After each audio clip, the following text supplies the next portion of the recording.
শিবকে ভুলেও নিবেদন করবেন না এই জিনিস। শিবের আরাধনায় কুমকুম বা সিঁদুর ব্যবহার করবেন না। শিব আদি যোগী, তাই সোহাগের প্রতীক সিঁদুর নিবেদন করলে তিনি রুষ্ট হতে পারেন। শিবের পুজোয় নারকেল নিবেদন করতে নেই। নারকেল লক্ষ্মীর স্বরূপ, তাই শিব পুজোয় এটি ব্যবহার না করার পরামর্শ দেওয়া হয়।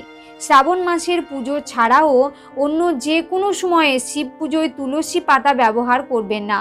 তুলসীকে লক্ষ্মীর স্বরূপ মনে করা হয়।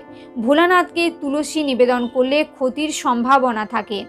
কেতকীর ফুল শিবকে নিবেদন করতে নেই। শিবকে সাদা ফুল নিবেদন করা যায়। শঙ্খচূড় নামক অসুর বধ করেছিলেন মহাদেব। শঙ্খকে সেই অসুরের প্রতীক মনে করা হয়, তাই শিবের পুজোয় শঙ্খের ব্যবহার নিষিদ্ধ। এমনকি শিবকে শঙ্খের মাধ্যমে জল নিবেদন করাও উচিত নয়। শিবকে অক্ষত এবং গোটা চাল নিবেদন করার প্রথা রয়েছে। ভাঙা চাল